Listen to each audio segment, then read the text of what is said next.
I sabotaged my best friend's proposal. Austin and I had been best friends since 4th grade. We did everything together. When he started dating Nina 2 years ago, I was happy for him. She seemed nice enough. They moved in together after 6 months, got a dog, the whole thing. Last month, Austin told me he bought a ring.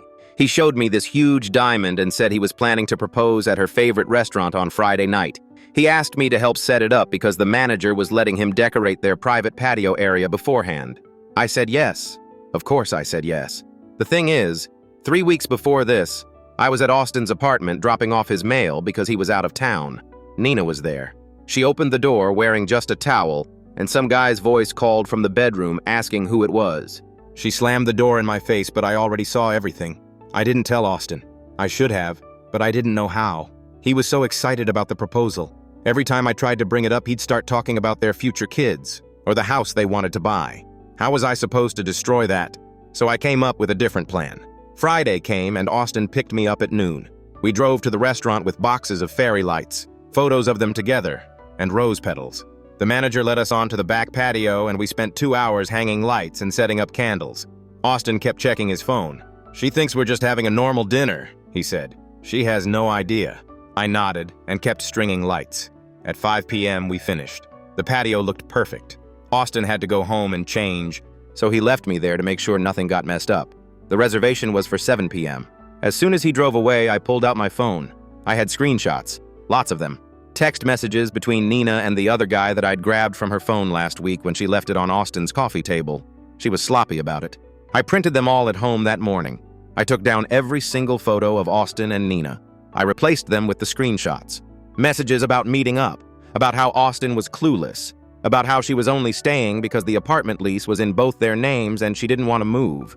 I hung them with the same clips Austin used for their couple photos, right where he'd see them when he brought her outside. I put the originals in my car. Then I sat at a table in the main dining area and waited. Austin showed up at 6:45 p.m. He was wearing his best suit, the one he bought special for this. He had the ring box in his jacket pocket. I could see the outline. He sat down across from me and ordered a water. His hands were shaking. "You nervous?" I asked. "Terrified," he said. "What if she says no?" I almost backed out right then. Almost told him everything and took down the screenshots. But then Nina walked in. She kissed Austin on the cheek and sat down. She was on her phone immediately, typing fast, probably texting the other guy. They ordered appetizers. Austin kept checking his watch. At exactly 7:30 p.m., he stood up and said he wanted to show her something outside. Nina followed him, still looking at her phone. I walked behind them, far enough back that they wouldn't notice. Austin opened the door to the patio. The fairy lights were on. The candles were lit. Everything looked exactly like he planned, except for the photos. He froze in the doorway. I watched his face change as he saw the first screenshot, then the second, then all of them. Nina walked up beside him and stopped. Her phone clattered to the ground. Austin turned to look at her. His hand went to his pocket where the ring was. He pulled out the box, stared at it, then looked back at the screenshots on the wall. "Austin," Nina started, but Austin was already looking at me. I was standing 10 feet away. He knew. Somehow he knew it was me. The manager came outside to check on them, and Nina suddenly grabbed one of the screenshots off the wall. She looked at it closely. Then her eyes widened. "These are fake," she said. Austin turned to her. "What?" She held it up, pointing at the text. "Look at the font. Look at the timestamp. These are photoshopped." My stomach dropped. She was lying, but she was good at it. Austin took the paper from her, studying it. "He's been obsessed with me since we started dating," Nina said, her voice steady now. "He tried to kiss me last month. I never told you because I didn't want to ruin your friendship." Austin looked at me. I saw the doubt creeping into his face. I pulled out my phone. My hands were shaking so bad I almost dropped it. "That's bullshit and you know it." "Austin, don't listen to him," Nina said. She moved closer to him, touching his arm. "He's been jealous of us from the beginning. You know how he gets." "How I get?" My voice came out louder than I meant it to. "Austin, look at the screenshots. Look at the dates, the times. They match up with every time you were out of town." Austin's jaw clenched. He was staring at the paper in his hands, not looking at either of us. Nina kept going. "He probably spent weeks making these. Photoshop tutorials are everywhere online. Austin, please, you know me. You know I would never do this to you." "Then explain the guy at your apartment," I said. 3 weeks ago, Tuesday afternoon, you opened the door in a towel and some guy was in your bedroom." Nina's face went pale for just a second, but she recovered fast. "That was my brother. Your brother lives in Seattle. He was visiting. Austin, you remember I told you Dalton was in town that week?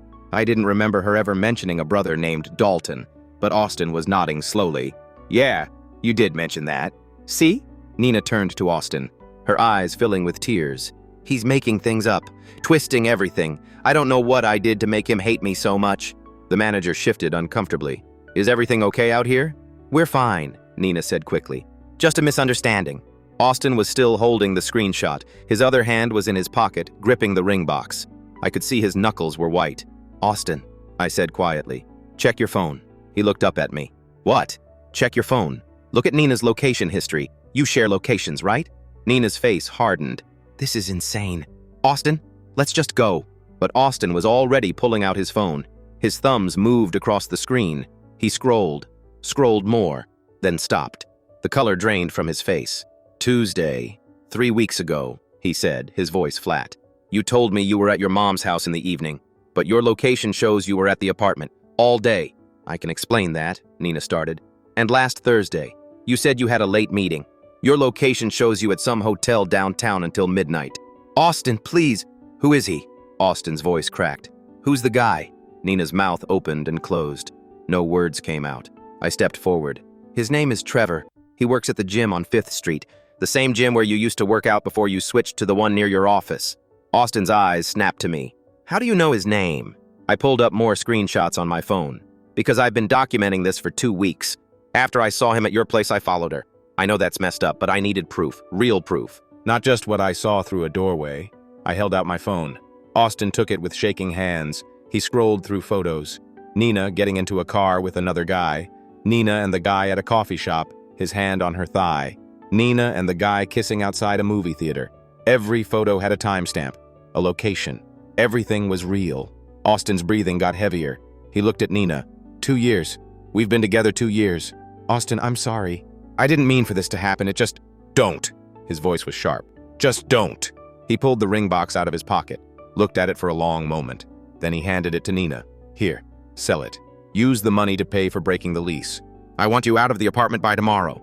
Nina's tears were real now. Austin, please. We can work through this. It was a mistake. I'll end things with him. I choose you. You didn't choose me. You got caught. Austin turned to the manager. I'm sorry about all this. Can you donate the decorations or whatever? I don't want them. The manager nodded quickly. Of course. And there's no charge for the patio rental. Austin walked past me without looking at me. I heard his car start in the parking lot. Then he was gone. Nina stood there holding the ring box, mascara running down her face. She looked at me with pure hatred. You're a monster. No, I said. I'm a good friend. She threw the ring box at me. It bounced off my chest and fell to the ground. Then she ran after Austin, but his car was already pulling out of the lot. I picked up the ring box and put it in my pocket. Then I started taking down the screenshots. The manager came out to help me. Rough night, he said. Yeah, you did the right thing, though. Better he found out now than after the wedding. I wasn't sure if I did the right thing. I just knew I couldn't watch Austin marry someone who was cheating on him. I drove home with a box of fairy lights in my passenger seat and screenshots piled on top of them. My phone stayed silent the whole way. When I got home, I sat in my car for 20 minutes. Just sat there, staring at my steering wheel. Part of me thought Austin would call, yell at me, thank me, something. But my phone stayed dark. I finally went inside and dumped everything on my kitchen table. The ring box sat on top of the pile. I opened it. The diamond caught the light from my overhead fixture and scattered little rainbows across the ceiling. 3 months' salary. Austin had told me that 2 weeks ago. He'd been so proud of it. I snapped the box shut and shoved it in a drawer.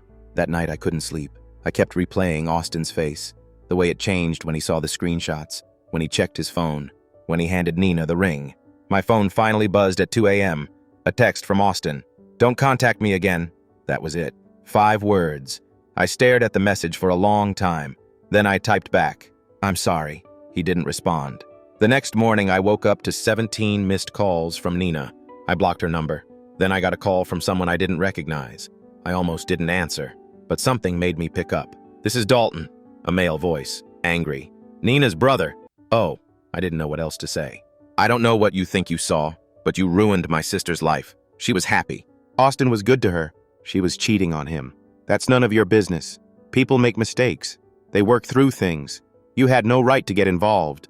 He's my best friend. Was your best friend. He's not picking up her calls. He's not answering texts. She's a wreck, and it's your fault. She did this to herself. No, you did this. You could have talked to Austin privately. You could have let him decide what to do. Instead, you made a public spectacle and humiliated her. What kind of person does that? I hung up. Then I called my mom. She picked up on the third ring. Hey, sweetie, what's wrong? I told her everything, the whole story. When I finished, she was quiet for a minute. Did you do it because you care about Austin or because you were angry at Nina? Both. I don't know. Does it matter? It might. To Austin. He's not talking to me. Give him time. He just found out his girlfriend was cheating and his best friend has been lying to him for weeks. I wasn't lying. I was protecting him. You were withholding information. That's a kind of lying. I hadn't thought about it that way. What do I do now? You wait. You let him process. And you figure out why you really did what you did. I spent the weekend alone. Didn't leave my apartment except to get food. Turned off my phone. Tried to distract myself with TV and video games. Monday morning I got to work and everyone was staring at me. Someone had apparently posted about the proposal disaster on social media. Not the details, just enough to make it interesting. Is it true you sabotaged your friend's proposal? My coworker Darcy asked. It's complicated. That's a yes. I didn't feel like explaining. I went to my desk and buried myself in work. At lunch, I got an email from an address I didn't recognize. The subject line was, "You should know." I opened it. It was from Trevor, Nina's affair partner. Nina told me Austin broke up with her because you showed him fake evidence. Said you photoshopped texts to make her look bad. I believed her until she asked me to help her get revenge on you. She wanted me to trash your car or key it or something. I told her no. That's when she admitted the screenshots were real. She said she was going to tell Austin they were fake and that you were obsessed with her. She practiced the whole speech with me. I feel like shit for being part of this. I didn't know she was in a serious relationship. She told me they were on a break. Anyway, I thought you should know she's planning something. Watch your back. I read it 3 times. Then I forwarded it to Austin.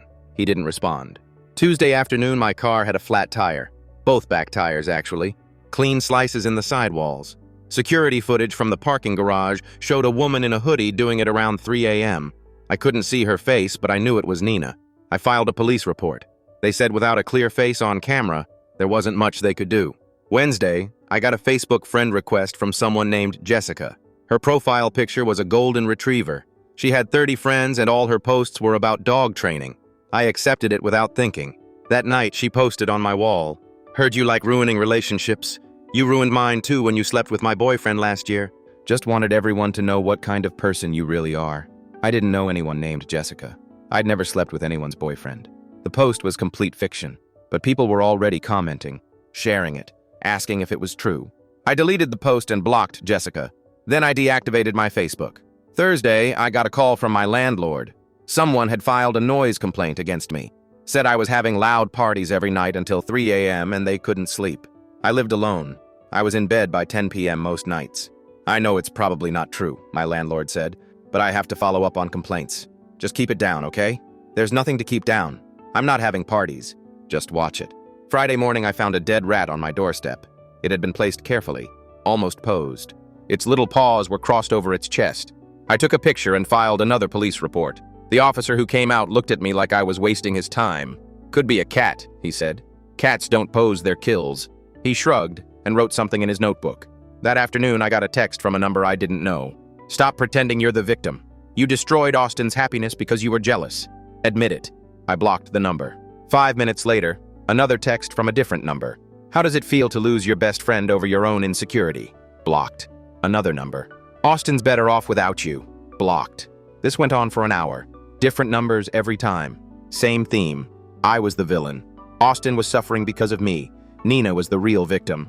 I turned off my phone. Saturday morning, someone knocked on my door at 6 a.m. I ignored it. They knocked again. Harder. I looked through the peephole. A woman in a suit holding a clipboard. I opened the door chain still on. "Can I help you?" "Are you the resident of this unit?" "Yes." "I'm from Child Protective Services. We received a report that there's a minor living here in unsafe conditions." "There's no child here. I live alone." "Can I come in and verify that?" "Do you have a warrant?" "No, but..." "Then no, you can't. There's no child here. This is harassment." She looked at her clipboard. The report was very detailed. Said a 6-year-old girl lives here and is frequently left unattended. That's a complete lie. You can check with building management. I've lived alone here for 3 years. She made a note. "I still need to verify." I let her in. She did a quick walkthrough, checked the closets, looked in the bathroom, confirmed there was no child. "Sorry to bother you," she said. "False reports happen sometimes." This wasn't a false report. It was a targeted lie. She left without commenting. I called the police again, explained everything. The tires, the Facebook posts, the dead rat, the fake CPS report. Asked if this qualified as harassment. The officer sounded bored. "Has she threatened you directly?" "No, but..." "Then there's not much we can do. Block her number. Stay away from her. If she threatens you, call us back." Sunday. I went to Austin's apartment. I knew he might not answer, but I needed to try. I knocked, waited, knocked again. The door opened a crack. Austin looked terrible, unshaven, dark circles under his eyes. He was wearing the same shirt I'd seen him in on Friday. "What do you want?" "To talk." "I don't want to talk to you. Nina's been harassing me all week, slashed my tires, filed a fake CPS report, posted lies on social media. That's not my problem. It kind of is. This is happening because of what I did. What you did was betray my trust. I showed you the truth. You humiliated me. In public, at a restaurant where I'd planned the most important moment of my life. You could have told me privately. We could have talked about it. Instead, you turned it into a spectacle." He was right. I knew he was right. "I'm sorry. I don't care. Austin, we're done. I don't want your apologies. I don't want your explanations. I just want you to leave me alone." He closed the door. I stood there for a minute. Then I left. Monday, I woke up to an email from my boss. Subject line, "Meeting today, urgent." My stomach dropped. I got to the office at 8 a.m. My boss's door was closed. I could see two people inside with her, HR people. At 8:30, they called me in. "We received some concerning information over the weekend," my boss said, "about your conduct outside of work." "What information?" The HR rep slid a printed email across the table. It was from an anonymous account. It detailed how I'd sabotaged my best friend's proposal because I had feelings for his girlfriend and wanted them to break up so I could date her. It was completely twisted, but it was close enough to the truth that it sounded believable. "This isn't what happened," I said. "We're not here to judge your personal life," my boss said. "But several people have reached out expressing concern about your judgment and stability. Given the nature of your role and the clients you work with, we need to take this seriously." "Who reached out?" "That's confidential." "Nina." It had to be Nina. Maybe Dalton too. Maybe she'd gotten other people involved. "This is a targeted harassment campaign. She's been stalking me for a week. I filed police reports." "We're not accusing you of anything," the HR rep said. "We just need to assess the situation. We're placing you on administrative leave while we investigate." "Investigate what? My personal life?" "We have a responsibility to our clients and our team. We need to make sure there are no concerns about your judgment or conduct." I was sent home. With pay, they said. But I knew what this was. They were building a case to fire me. I sat in my car in the parking lot and tried not to cry. Everything was falling apart.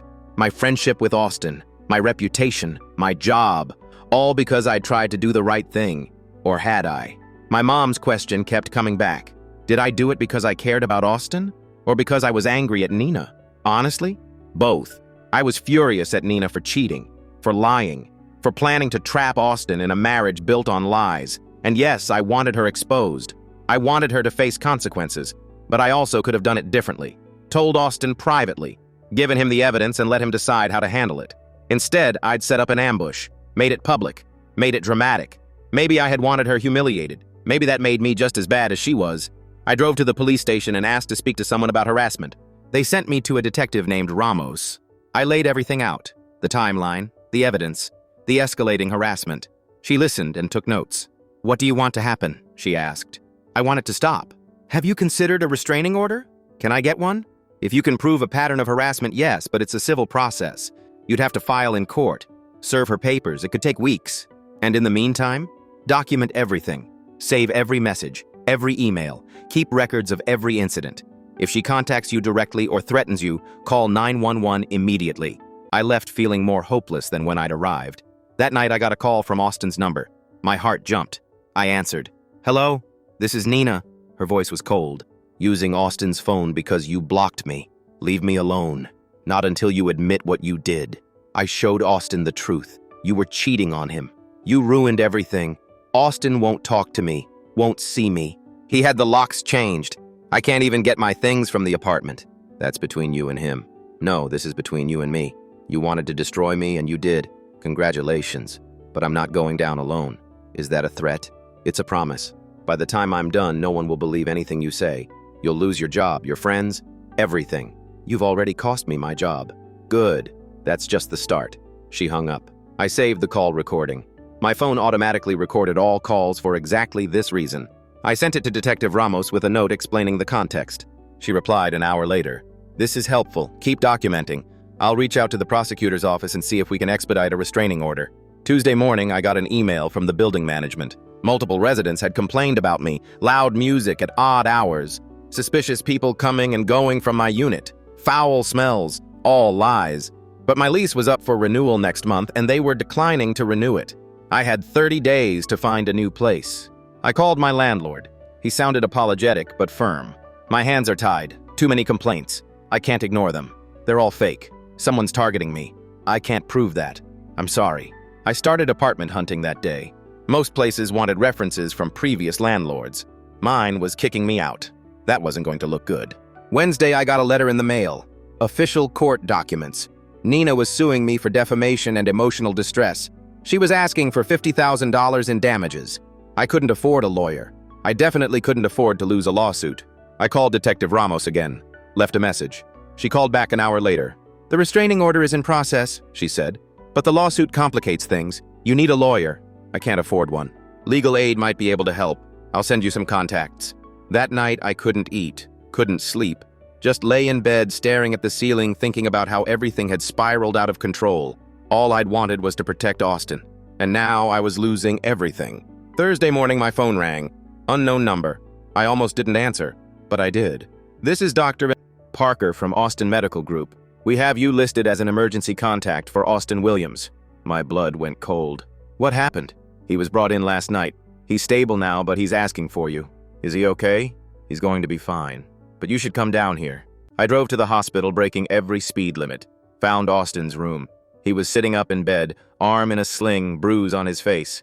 What happened? Nina showed up at my apartment last night, started screaming through the door. I told her to leave. She started throwing rocks at my windows. Broke 3 of them. I went out to stop her and she attacked me. Jesus. Neighbors called the police. She got arrested. Assault and destruction of property. They kept her overnight. I'm so sorry. Why are you sorry? You didn't do this. I started it. Austin shook his head. No. Nina started this when she decided to cheat. You just exposed it. I could have done it differently. Maybe. But you did it because you cared. I've been thinking about that a lot. About why you did what you did. And I'm still angry. At her. At you. At everything. But I know you were trying to help. In your own messed up way. I sat down in the chair next to his bed. She's suing me. And she's been harassing me all week. Got me put on leave from work. Filed fake complaints at my apartment. I'm being evicted. That's insane. I recorded her threatening me on the phone. The police are working on a restraining order. Austin was quiet for a minute. Then he said, I'll testify. About the harassment. About what she did last night.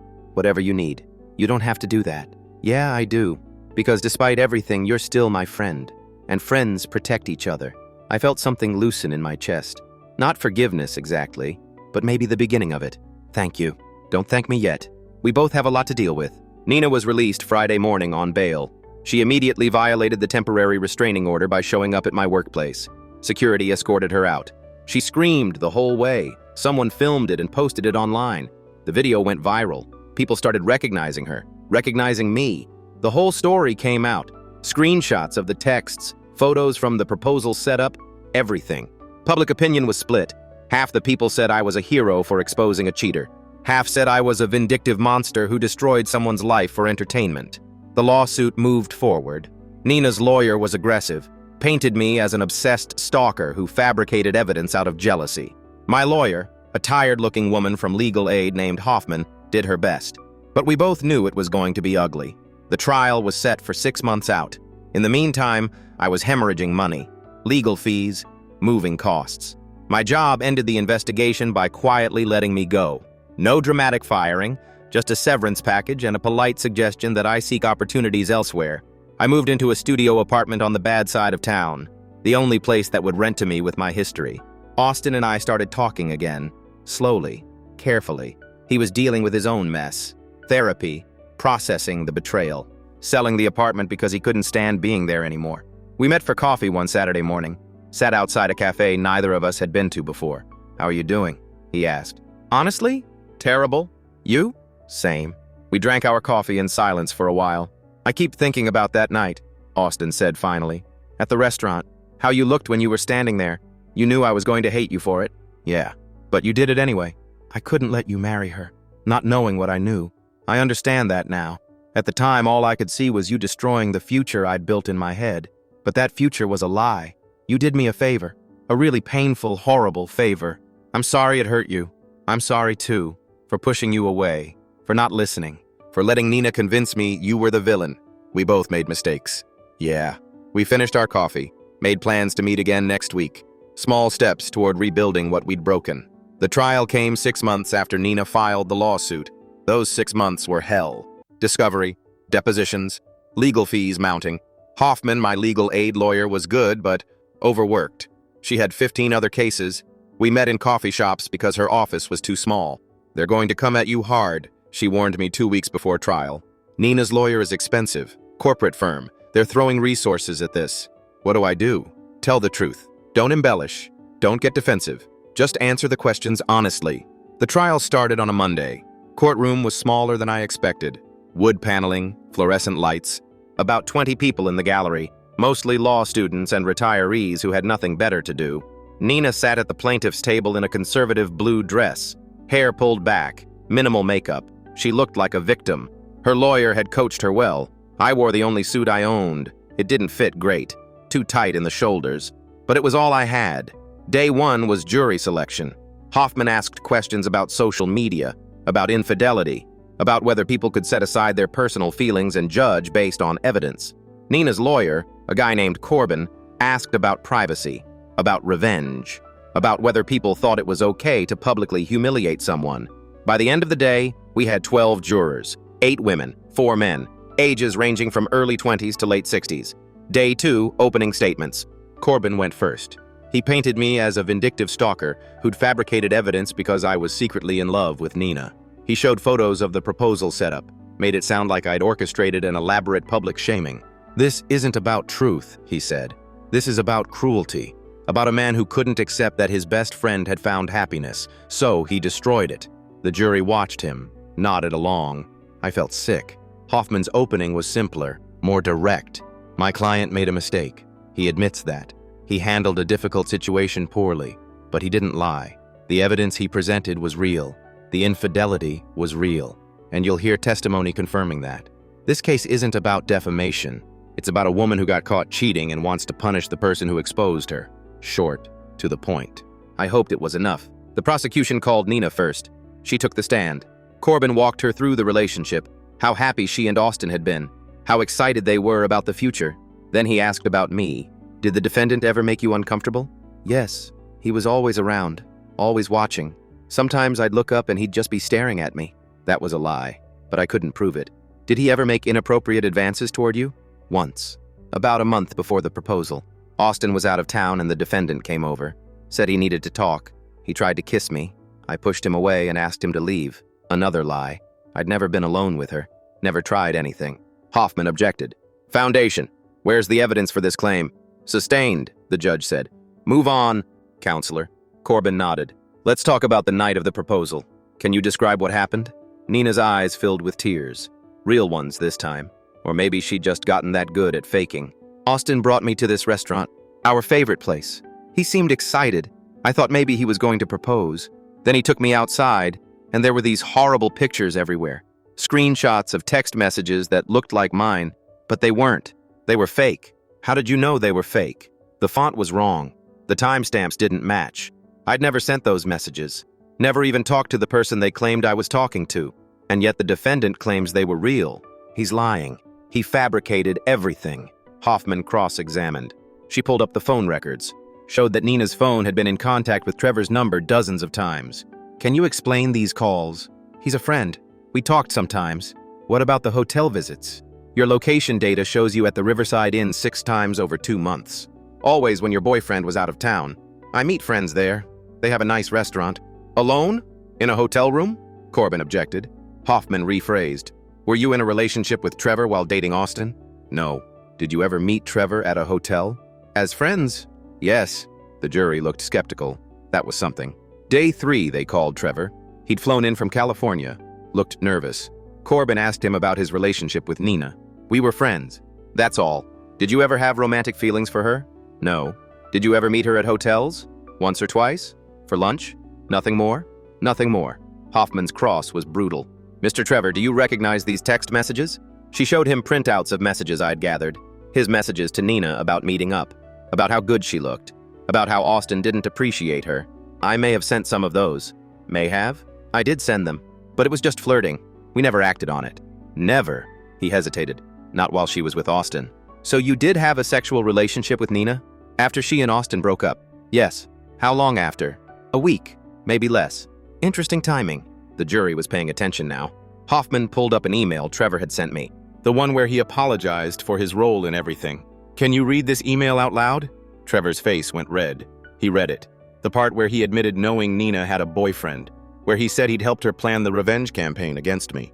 So you knew she was in a committed relationship? She said they were on a break, but they weren't. No, I guess not. And you helped her harass my client after the proposal? She was upset. I wanted to support her. By slashing his tires? I didn't do that. But you knew about it? She mentioned it. And you didn't try to stop her? I should have. I know that now. Day 4, Austin testified. He looked uncomfortable, kept his eyes on Hoffman, didn't look at Nina. Can you describe your relationship with the defendant? We've been best friends since we were kids. He's like a brother. And how did you feel when he showed you the evidence of Nina's affair? Betrayed, hurt, but also grateful. I needed to know. Even though it was done publicly, I wish he'd told me privately, but I understand why he did it the way he did. He was trying to protect me. Corbin's cross tried to paint me as controlling, as jealous of Austin's relationship. Did the defendant ever express concerns about Nina before the proposal? No, he seemed supportive. Then why do you think he suddenly produced all this evidence? Because he saw her cheating and wanted me to know before I made a huge mistake? Or because he wanted to destroy your relationship? No, he's not like that. How can you be sure? Because I know him. He's made mistakes, but he's a good person. The jury seemed moved by that, at least some of them. Day 5, I testified. Hoffman had prepped me for hours, told me to stay calm. Don't get emotional, just tell the truth. Corbin came at me hard. You claim you saw Nina with another man, but you have no proof of that initial encounter, do you? No, just what I saw, which could have been her brother, her cousin, anyone. It could have been, but it wasn't. How do you know? Because of what happened after. The texts, the phone records. Everything confirmed what I saw. Or you saw something innocent and then created a narrative to fit your perception. No, that's not what happened. You were obsessed with Nina, weren't you? No. You wanted her for yourself. No. I wanted my friend to know the truth. So you sabotaged his proposal, made a public spectacle, destroyed their relationship. I exposed the truth. She destroyed the relationship by cheating.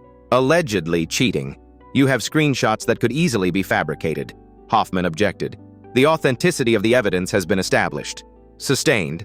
Corbin switched tactics.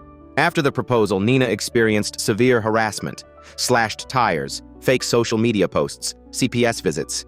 Did you do any of that? No. Did you encourage anyone else to do it? No, I reported it to the police. You reported harassment you claim Nina was directing at you. Convenient. It's the truth. Or it's a story you made up to avoid responsibility. I have evidence. Police reports, security footage.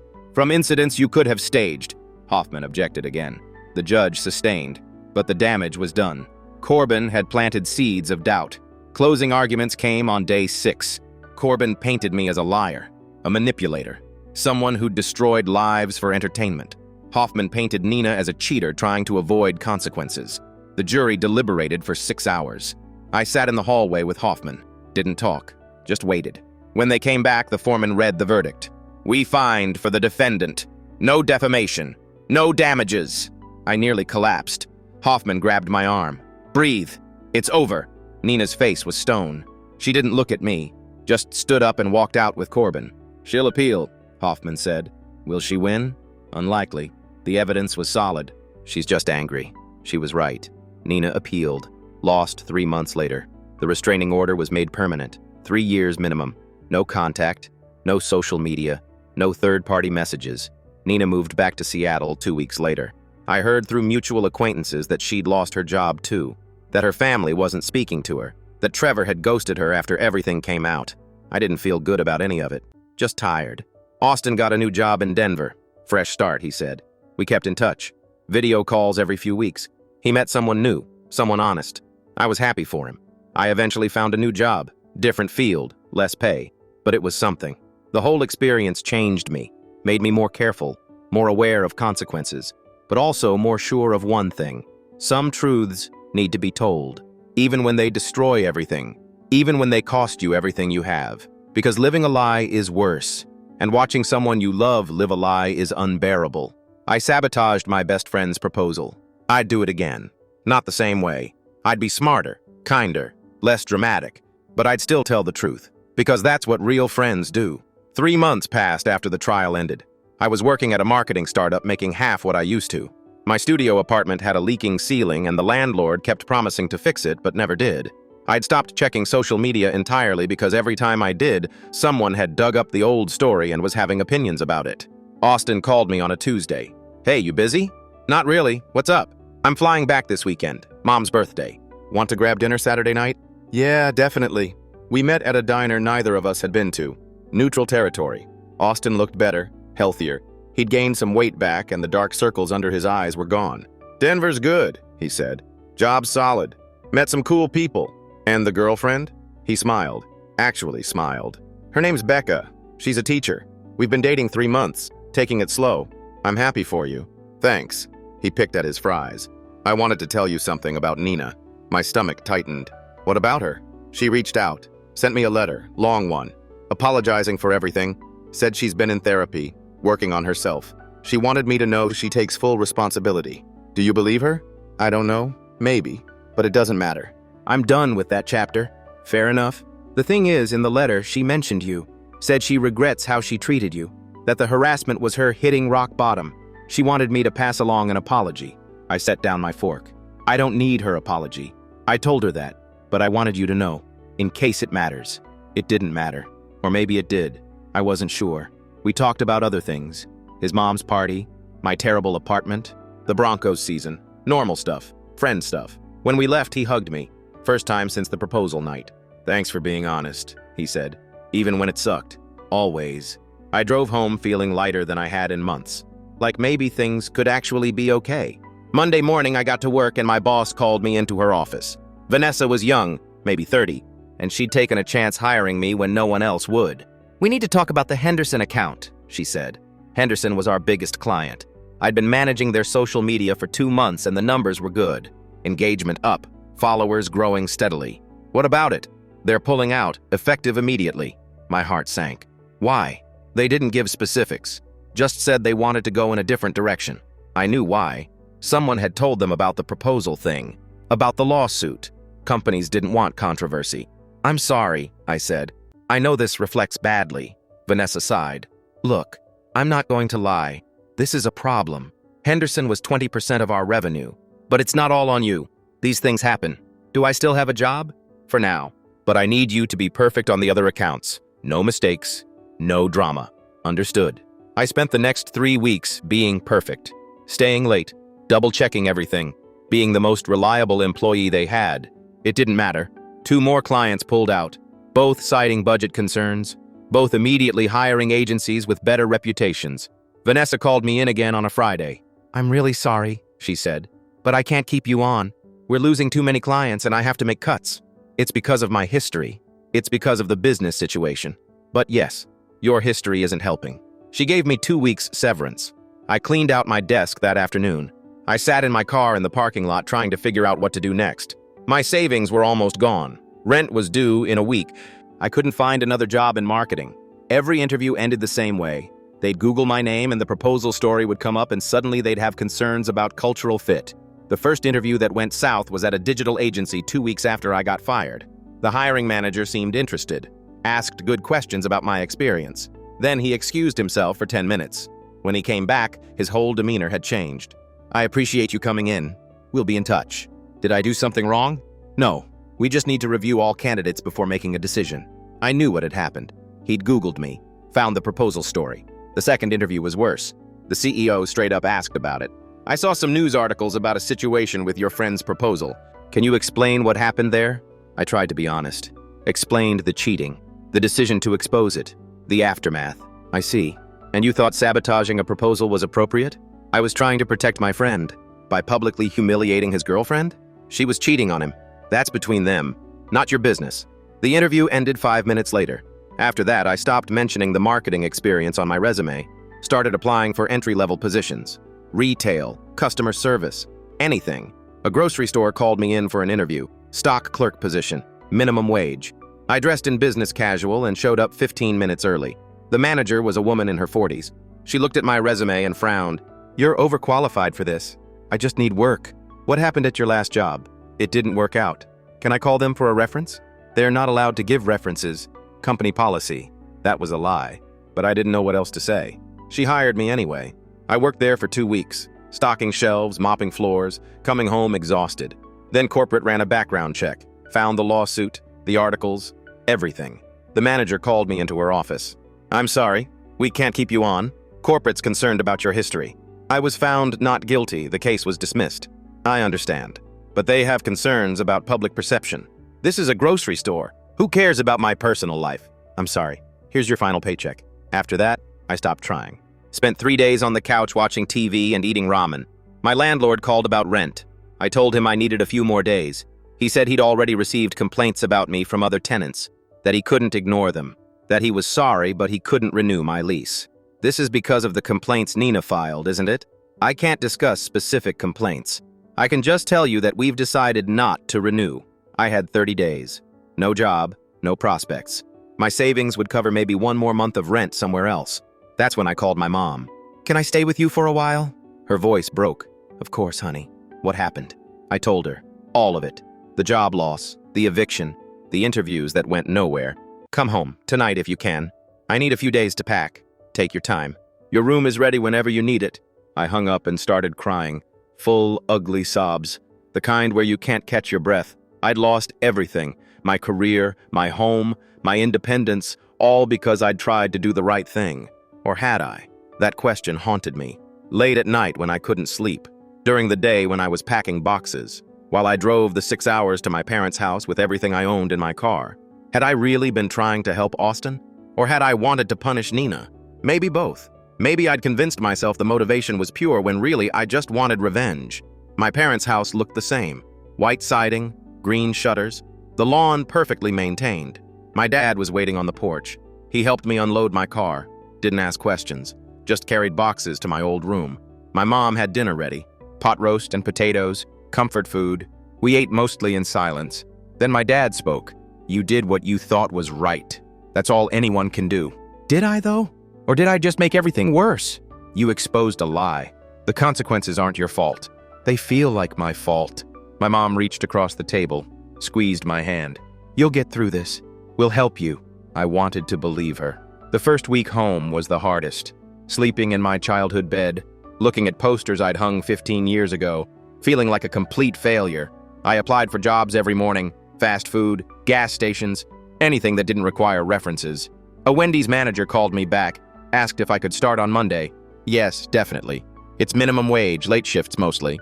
That's fine. I worked at Wendy's for 3 weeks. Made burgers, ran the register, cleaned bathrooms. Then someone recognized me. A customer who'd seen the viral TikTok about my story. "You're that guy, the one who ruined his friend's proposal." I kept making his burger. Didn't respond. "That was pretty messed up, what you did. Do you want cheese on this?" I'm serious. Who does that to their best friend? My manager came over. "Is there a problem?" "No problem. Just talking to this guy about his internet fame." The manager looked at me. "Internet fame?" I knew where this was going. That night I got called into the office. The manager had Googled me. "I can't have drama in my restaurant. I'm going to have to let you go." I didn't do anything wrong. That customer started it. I understand. But I need to think about the team. I'm sorry. Another job gone. I stopped at a liquor store on the way home, bought a bottle of cheap whiskey, sat in my car and drank until I couldn't feel anything. My phone rang. Unknown number. I answered. "Is this the guy who sabotaged the proposal?" Male voice. Angry. "Who is this?" "Someone who thinks you're a piece of shit. You ruined 2 people's lives for what? For fun?" I hung up. Blocked the number. It rang again. Different number. "You should be ashamed of yourself." I turned off my phone. Drove home drunk. Stupid and dangerous. But I didn't care. My mom was waiting up. "You've been drinking." "Yeah." "Honey, I don't want to talk about it." I went to my room. Passed out fully clothed. The next morning, I woke up feeling worse than I'd ever felt, hungover and hopeless. My dad knocked on the door. "There's someone here to see you." I dragged myself downstairs. Austin was sitting in the living room. "What are you doing here?" "Your mom called me, said you were struggling." "I'm fine." "You're not, and that's okay." We sat on the porch. Didn't talk for a while, just sat. Finally, Austin said, "I've been thinking about that night, about what you did. I don't want to talk about it. Too bad, because I need to say this." I waited. "You made a choice. It wasn't perfect. It wasn't clean, but it came from a place of caring, of wanting to protect me. I've been so focused on how it affected me that I didn't think about how it affected you, what you lost, what you sacrificed. I didn't sacrifice anything. I just screwed up. You lost your job, your home, your career, all because you tried to help me. That's not nothing." I felt something loosen in my chest. "I'm sorry I shut you out," Austin continued. "I was angry and hurt and I took it out on you, but you didn't deserve that. You were trying to be a good friend. I should have told you privately. Maybe, but you did what you thought was best. And I'm grateful for that, even though it hurt." We sat there as the sun came up, watching the neighborhood wake up. "I'm moving to Denver in 2 months, Austin said. "New job, fresh start. Good for you. Come with me." I looked at him. "What?" "Come to Denver. We'll get an apartment. You can figure out your next step. Start over somewhere new." "I can't afford that." "I'll cover rent for a few months until you get on your feet." "Austin, let me help you, like you tried to help me." I thought about it. Staying in my childhood bedroom, applying for jobs that would never hire me, living with the weight of everything that had happened, or starting fresh, in a new city where nobody knew my story. "Okay," I said. "I'll come." I packed everything I owned into my car that night, gave my landlord notice, drove 6 hours to my hometown. My old bedroom was exactly how I'd left it. High school trophies on the shelf, posters on the walls. I was 31 years old and I'd just moved back in with my parents. Mom made dinner, meatloaf and mashed potatoes, comfort food. "It's temporary," I said, "just until I get back on my feet. Stay as long as you need." Dad didn't say much. He was a quiet guy, always had been, but he squeezed my shoulder on his way to the living room and that said enough. I applied for jobs every day, retail, food service, anything. Most places didn't call back. The ones that did had the same concerns once they checked my references. 3 weeks in, I got an interview at a hardware store.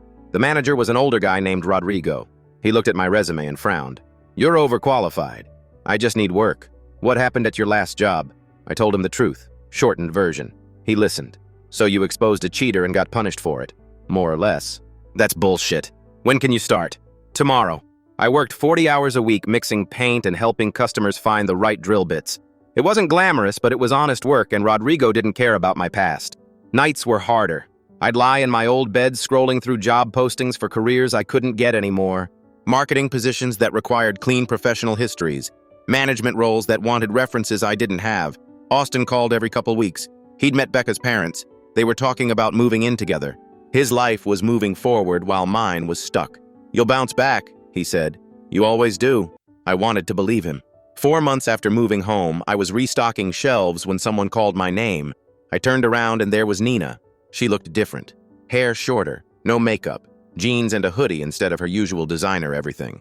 "Hi," she said. "Hi." We stood there for a second. Other customers moved around us. "I didn't know you worked here," she said. "I didn't know you were back in town. Just visiting family. I live in Portland now." "Cool." Another awkward silence. "Look," she said. "I know this is weird, but I've been wanting to talk to you, to apologize. For real this time, not through Austin." "Okay. Can we grab coffee?" "I'll buy." I should have said no. Should have walked away. But curiosity got the better of me. "My break's in 20 minutes. There's a cafe 2 blocks down. I'll be there." I finished my shift section and clocked out. Found Nina sitting at a corner table with 2 cups of coffee. "I didn't know how you take it, so I got it black," she said. "That's fine." I sat down across from her. Up close, she looked tired, older, like the last year had aged her 5. "I'm in therapy," she started. "Have been for 8 months, working through a lot of stuff. My therapist said I should make amends with people I hurt, if they're willing." "I'm listening." "What I did to you was inexcusable. The tires, the social media posts, the fake CPS report, all of it. I was so angry and hurt, and I wanted you to feel as bad as I felt. But you were just trying to protect your friend. I see that now. You cheated on him." "I know, and that was wrong too. I was unhappy, and instead of being honest about it, I tried to have it both ways. Austin deserved better. You deserved better than my revenge campaign." I sipped my coffee. It was too bitter, but I drank it anyway. Why now? Because I finally understand what I did. Not just to Austin, but to you. I destroyed your career, your reputation, your life. And for what? Because I got caught doing something I knew was wrong. You cost me everything. I know. And I can't fix that. I can just say I'm sorry and mean it. I looked at her. Really looked at her. She meant it. I could see that. But it didn't change anything. I appreciate the apology, I said. But it doesn't make us okay. You ruined my life because you were embarrassed. That's not something you just apologize away. I know. I'm not asking for forgiveness. Just for you to know that I'm genuinely sorry. Okay, I hear you. She nodded. Stood up. Thanks for hearing me out. I watched her leave. Sat there for another 10 minutes finishing the terrible coffee. Did I feel better? Not really. But maybe I felt less angry. Or maybe I was just too tired to stay angry anymore. I went back to work. Back to mixing paint and stocking shelves. Back to my childhood bedroom and job applications that went nowhere. 2 weeks later, Rodrigo called me into his office. Corporate's opening a new location in Riverside, he said. They need an assistant manager. I recommended you. Are you serious? You're good at this. Better than you should be for someone who's overqualified. They want to interview you next week. The interview went well. They offered me the job. Better pay, benefits, room to grow. I took it. Moved into a small apartment in Riverside. Nothing fancy, but it was mine. Started rebuilding. Slowly. Austin got engaged to Becca. He called to tell me personally. I want you at the wedding, he said. Best man, if you'll do it. After what happened last time? Because of what happened last time. You had my back when it mattered. That's what best friends do. I was his best man. The wedding was small, intimate, beautiful. I gave a toast. Talked about friendship and honesty and second chances. Didn't mention Nina. Didn't need to. Becca hugged me after. Thank you for protecting him, she said. He told me everything. I just did what I thought was right. It was right. He knows that now. Life kept moving. I got promoted to manager. Started dating someone I met at a bookstore. Built new friendships. Created a new normal. The old story still existed. People still found it sometimes, but it mattered less. I had a life that wasn't defined by one night at a restaurant. 5 years after the proposal, I got a message on LinkedIn from Nina. I wanted you to know I'm engaged. To someone honest. Someone who makes me want to be better. I've been sober for 2 years, still in therapy, still working on myself. You don't have to respond. I just wanted to say thank you for forcing me to face who I was. I hated you for it, but it saved me. I read it 3 times, then I responded. Congratulations. I hope you're happy. She replied immediately. I am. I hope you are too. Getting there. And I was. Getting there. Not perfect, not fixed, just moving forward. I sabotaged my best friend's proposal. It cost me everything. My job, my home, my reputation, years of my life. Would I do it again? Yeah, I would. Not because I handled it perfectly. I didn't. I made it public and dramatic when I could have been private and kind. But because the alternative was watching someone I loved marry a lie. And I couldn't do that. Some people think I'm a hero. Some think I'm a villain. Most think I'm somewhere in between. I think I'm just someone who made a hard choice and lived with the consequences. And in the end, that's all any of us can do. Make the choice we think is right. Accept what comes after. Keep moving forward. That's how you survive when everything falls apart. One day at a time. One choice at a time. Until the pieces start fitting back together into something that looks like a life again. 6 months after Austin's wedding, I got a call from a number I didn't recognize. Almost sent it to voicemail, but something made me answer. Is this the guy who exposed his friend's cheating girlfriend? The voice was male. Young. Nervous. Who is this? My name's Caleb. I found your story online. I need help. I should have hung up. Should have said I wasn't in the business of ruining relationships. But something in his voice reminded me of Austin. That desperate need to know the truth. What's going on? My girlfriend's been acting weird, secretive. I found messages on her phone to some guy. When I asked about it, she said he was just a friend. But I don't know. I don't know what to do. Talk to her. Be honest. Tell her you're worried. I tried that. She got defensive, said I was being paranoid and controlling. I sighed. Look, I'm not a relationship counselor. I'm just a guy who made a really complicated choice and paid for it. If you think she's cheating, either trust your gut or trust her. But whatever you do, don't do what I did. What did you do? I made it public, dramatic, and it destroyed my life for years. If you need to know the truth, find it. But do it privately. Give her a chance to be honest. Don't humiliate her. Don't humiliate yourself. Silence on the other end. Then, okay, thanks. He hung up. I thought about that call for days. Wondered if I should have said something different. Wondered if Caleb would listen or if he'd make the same mistakes I did. 2 weeks later, I got another call. Different number, different person, same basic story. Someone had found my old social media posts about the proposal and wanted advice. Then another call, and another. Apparently, I'd become some kind of unofficial expert on relationship betrayal. People were finding me through old Reddit threads and Facebook posts and LinkedIn messages. Some wanted advice. Some wanted to tell me I was wrong. Some wanted to share their own stories of being cheated on or exposing cheaters. I started a blog, didn't use my real name, called it Hard Truths, wrote about my experience, about what I'd learned, about the cost of honesty and the cost of silence. The blog took off. People resonated with the messy reality of it, the fact that I didn't pretend to have all the answers, that I admitted my mistakes.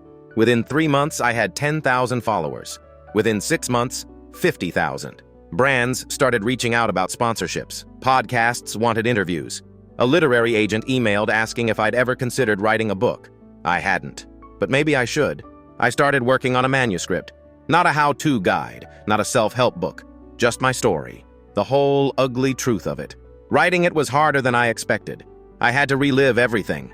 The proposal night, the harassment, the lawsuits, the job losses, the shame. But I also had to confront something I'd been avoiding. My own motivations. Yes, I'd wanted to protect Austin, but I'd also wanted to punish Nina. I'd wanted her to hurt the way Austin would hurt. And that wasn't noble. That was petty. I wrote about that too. About the parts of myself I wasn't proud of. The manuscript took 8 months. When I finished, it was 300 pages of raw honesty. The agent loved it, sold it to a publisher within 2 weeks. They wanted to rush it to print for the summer season. I called Austin. I wrote a book about what happened. Everything? Everything. Including the parts where I was wrong, where I let my anger drive my choices. I wanted you to know before it comes out. Can I read it? I sent him the manuscript. He called me back 3 days later. It's good, he said. Really good. And honest. Sometimes brutally honest. Too honest? No, just honest enough. I'm okay with you publishing it. As long as my real name isn't in there. I changed all the names. Nina's too. Then go for it. Tell the story. Maybe it'll help someone. The book came out in June. It didn't become a bestseller. Didn't make me rich. But it sold steadily. People bought it, read it, wrote reviews saying it helped them make hard choices in their own relationships. Some reviews were negative, said I was justifying toxic behavior, that I'd violated Nina's privacy, that I was profiting off someone else's pain. They weren't entirely wrong, but the positive reviews outweighed the negative. People who'd been cheated on said it validated their feelings. People who'd exposed cheaters said it helped them process their guilt. People who'd been the cheater said it made them face what they'd done. 3 months after the book came out, I got an email from Trevor, the guy Nina had been seeing. I read your book, made me think about my role in what happened. I knew Nina had a boyfriend. She told me they were on a break, but I knew that was probably bullshit. I convinced myself it wasn't my problem, that if she wanted to cheat, she'd cheat with someone. Might as well be me. Reading your book made me realize how selfish that was, how much damage I helped cause, not just to Austin, but to you, to Nina, to everyone. I wanted to say I'm sorry, for what it's worth. I wrote back. Thanks for reaching out. It takes guts to admit that. I hope you're making better choices now. He replied. I am. I've been in therapy too, working on why I was okay being the other guy. Turns out I have some issues with self-worth and validation. Who knew? We ended up getting coffee when he was in town for work. It was weird at first, sitting across from the guy who'd helped ruin my life, but he was genuine, remorseful, human. Nina reached out to me last year, he said, to apologize. Said she was making amends as part of her recovery. We talked for a while. She's doing better. Really better. Good. I hope she is. She mentioned you. Said she hopes you're doing okay too. I am. Finally. Trevor stirred his coffee. Do you ever wonder what would have happened if you'd handled it differently? If you just told Austin privately instead of the whole public thing? Every day. But I can't change it. I can just learn from it. That's probably healthier than how I've been handling it. I've been beating myself up for 3 years. Don't. Just do better going forward. That's all any of us can do. We talked for another hour about mistakes and growth and the messy reality of being human. When we left, we shook hands. Thanks for hearing me out, he said. Thanks for being honest. I drove home thinking about how strange life was, how the people who'd been my enemies had become real people with their own pain and growth, how hate had given way to understanding, not friendship exactly, but mutual respect. The blog kept growing. I started a podcast, Brought on guests who'd dealt with infidelity, therapists who specialized in relationship trauma, people who'd been on all sides of the equation. One episode featured a woman who'd been the cheater. She talked about her guilt, her shame, the aftermath of being exposed, how she'd lost everything and had to rebuild her life from scratch. The comments section exploded. Half the listeners thanked her for her honesty. Half said she deserved everything she got. I pinned a comment at the top. Everyone in these situations is human. Everyone makes mistakes. We can acknowledge harm without dehumanizing people. That's the point of this podcast. Not everyone agreed, but it started conversations, made people think beyond the black and white. A year after the book came out, a production company reached out. They wanted to option the rights for a limited series, dramatize the story, make it entertainment. I said no. This isn't entertainment, I told the producer. This is people's real lives, real pain. I'm not comfortable turning that into a TV show. We'd change the names, fictionalize it. It's still exploiting trauma, mine and other people's. Fair enough. Let us know if you change your mind. I wouldn't. Some things weren't for sale. But I did start doing speaking engagements, colleges mostly, talking to students about ethics and relationships and the consequences of our choices. One talk at a state university got interrupted by a young woman in the third row. "You're a hypocrite," she said loudly. "You say you regret how you handled things, but you wrote a whole book about it. You're profiting off drama you created." The room went silent, everyone looking at me, waiting to see how I'd respond. "You're right," I said. "There's absolutely an element of profiting from my mistakes. I've thought about that a lot. The question I keep coming back to is whether the good outweighs the bad. If sharing my story helps even one person make a better choice than I did, is that worth the discomfort of putting it out there? I think it is, but I understand if you disagree." She sat back down, crossed her arms, but she didn't leave. After the talk, she came up to me. "My boyfriend cheated on me last year," she said. "His best friend knew and didn't tell me. When I found out, I was angrier at the friend than at my boyfriend. Like he'd betrayed me too by keeping the secret. Reading your book helped me understand why he didn't tell me. It's not simple. I still don't know if he should have said something, but I get it now. I'm sorry you went through that. Me too. But I'm through it now. That's what matters." Stories like that made it worth it. Made all the criticism and second-guessing worth it. 2 years after the book came out, Austin and Becca had their first kid, a girl. They named her Harper. Austin called me from the hospital. "She's here. She's perfect. And I want you to be her godfather." I went quiet. "Are you sure?" "Positive. You're my brother. Not by blood, but by choice. I want Harper to know you, to learn from you, the good and the bad." I flew out that weekend, held Harper in the hospital. She was tiny, fragile, perfect. "She's lucky to have you as a dad," I told Austin. "I'm lucky to have people who tell me the truth, even when it's hard. That's the kind of person I want to be for her." Becca smiled from the bed. "We both are." I spent the weekend with them, helping out, bringing food, holding Harper while they slept. Being part of their family felt like redemption. Not complete redemption, but a step toward it. I flew home and went back to my life. The blog, the podcast, my job at the hardware store that I'd kept even as other opportunities came up because Rodrigo had given me a chance when no one else would. My girlfriend Iris and I moved in together. She worked as a therapist, helped people process trauma. She understood complicated choices and messy outcomes. "Do you still think about it?" she asked one night. We were cooking dinner, pasta and vegetables, normal couple stuff. "The proposal? Yeah, less than I used to, but it's always there." "Do you regret it?" "I regret how I did it. I don't regret that I did it." "That's growth." "Is it?" "Yeah. Most people either justify everything or condemn everything. You're living in the nuance. That's mature." I kissed her. "Thanks for getting it. Thanks for being honest about it. That's why I love you." We'd been dating 2 years. Living together for 6 months. It was the healthiest relationship I'd ever had, built on honesty and trust and real communication. No secrets, no games, just 2 people choosing each other every day. 3 years after the book came out, I got a letter in the mail, actual mail, handwritten address. It was from Nina. I stared at the envelope for a full minute before opening it. Inside was a single page. Her handwriting, neat and careful. "I read your book. Took me a year to work up the courage. Then another year to decide whether to reach out. My therapist says writing this is part of my process.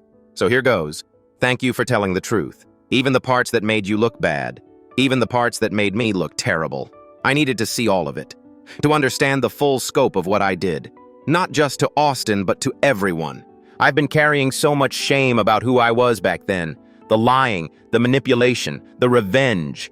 Your book helped me see that person clearly, and that's helped me become someone different. I'm married now, to someone I'm honest with. We have a son. His name is Ellis. Every day I try to be the kind of person he can be proud of. That means facing what I did, owning it, learning from it. I don't expect forgiveness. I don't deserve it. But I wanted you to know that your choice that night, as messy as it was, changed my life. I hated you for it. Then I hated myself. Now I'm just grateful. Grateful for the wake-up call. Grateful for the chance to become better. I hope you're well. I hope you found peace with everything that happened. You deserve it. Thank you. Nina. I read it 3 times. Then I put it in a drawer with all the other letters from the past. Did I forgive her? I wasn't sure forgiveness was the right word, but I didn't hate her. Didn't wish her harm. Just hoped she was telling the truth about becoming better. I showed the letter to Iris that night. "How do you feel?" she asked. Relieved. Like maybe the whole thing actually meant something. It did. Pain usually does, when we learn from it. 4 years after the proposal night, I proposed to Iris. Nothing elaborate. Just dinner at home and a ring I'd been saving for. "I want to spend my life with you," I told her. "I want to be honest and real and build something that lasts. Will you marry me?" She said yes. We got married in a small ceremony. Just family and close friends. Austin was my best man. Harper was the flower girl, but she was 3 and took her job very seriously. During the reception, Austin gave a toast. "I've known this guy since 4th grade. We've been through everything together. The good times, the really bad times. The times when I thought our friendship was over. But here's what I've learned. Real friends tell you the truth, even when it hurts, even when it costs them, even when they screw up how they do it. That's what love is. Caring enough to risk everything for someone else's good. So here's to my brother, to his beautiful wife, to second chances and hard truths, and the messy reality of being human. Cheers." Everyone raised their glasses. I looked around the room at the people who'd stuck with me, who'd seen me at my worst and loved me anyway. Iris squeezed my hand under the table. "You good?" "Yeah, really good." The party went late. We danced and laughed and celebrated. Austin and Becca taught Harper how to dance. My parents told embarrassing stories about my childhood. Rodrigo from the hardware store got drunk and tried to give me life advice. It was perfect. Not because everything was perfect, but because it was real. At the end of the night, Iris and I drove to a hotel, started our married life, promised each other honesty and kindness and patience. All the things I'd learned the hard way. 5 years after the proposal, I stopped writing about it, stopped doing speaking engagements, archived the blog. "Why now?" Iris asked. "Because I'm done. I told the story. People can take from it what they want, but I don't want to be defined by one night for the rest of my life. What do you want to be defined by? This. Us. The life we're building. The choice to keep choosing each other." She smiled. I like that definition. We bought a house, small 2-bedroom in a quiet neighborhood, started talking about kids, built a garden in the backyard. I kept working at the hardware store, got promoted to regional manager, kept in touch with Rodrigo, who'd retired but still came by to give me unsolicited advice. Austin and Becca had another kid, a boy they named Leo. We visited every few months, watched the kids grow, stayed up late talking about parenting and work and life. Nina sent a Christmas card every year, photos of her family, brief updates about their lives. I sent one back. We weren't friends, probably never would be, but we'd reached something like peace. Trevor got married too, sent me an invitation. I didn't go, but I sent a gift. A book on relationship psychology. He texted me a thank you and a photo of him and his wife. They looked happy. 6 years after the proposal, Iris and I had our first kid, a boy. We named him Dylan. Holding him in the hospital, I thought about all the choices that had led to this moment. The good ones, the terrible ones, the ones I regretted and the ones I'd make again. "He's going to make mistakes," I told Iris. "Big ones. Yeah, we all do. I want to teach him to own them, to learn from them, to do better. We will." Austin visited us in the hospital, brought Harper and Leo to meet their new cousin. "Godfather duties start now," he joked. "I'm ready." He looked at Dylan, then at me. "You're going to be a great dad." "I'm going to try." That's all any of us can do. We took Dylan home, started our new life as parents. Sleepless nights and constant worry and overwhelming love. I'd made a lot of mistakes, hurt people, been hurt, lost things I couldn't get back, but I'd also learned, grown, become someone I could live with. That was enough. 7 years after the proposal, someone made a TikTok about my story, used AI to recreate the scene, made it dramatic and over the top. It went viral, millions of views. Thousands of comments debating whether I was right or wrong. My old book sales spiked. The blog got discovered by a new generation. People found my current social media, started messaging me, asking for the real story, wanting details. I ignored it, let it blow over, focused on my family. "Does it bother you?" Iris asked. "That people are still talking about it?" "Not really. They're not talking about me. They're talking about some character based on me. That's different. You're very zen about this. I'm very tired of caring about it." The viral moment lasted 2 weeks. Then something else caught the internet's attention and my story faded again. 8 years after the proposal, my second book came out. Not about the proposal, about something else entirely. Building authentic relationships, communication, trust. It did okay. Not great, but okay. I did a small book tour, mostly local bookstores, talked to readers about love and honesty and the work it takes to maintain both. At one event, someone asked the inevitable question, "Do you ever talk to the people from your first book?" Some of them. "We're not close, but we're at peace." "Do they know you wrote another book?" "Yeah.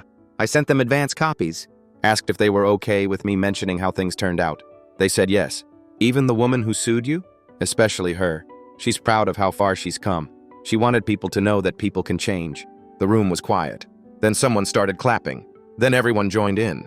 After the event, a young guy approached me, early 20s, nervous. "I'm Caleb. I called you about 6 years ago. Asked for advice about my girlfriend." It took me a second. Then I remembered. "Did you talk to her?" "Yeah. She admitted she'd been seeing someone else. We broke up. It sucked. But I'm glad I knew the truth. I'm sorry it didn't work out." "Don't be. I met someone else. Someone honest. We're happy. I just wanted to say thanks for not telling me to do what you did, for warning me about the consequences." "You're welcome. I'm glad you're doing well." He bought a copy of the new book, asked me to sign it. I wrote, "Trust your gut, be kind, tell the truth, you got this."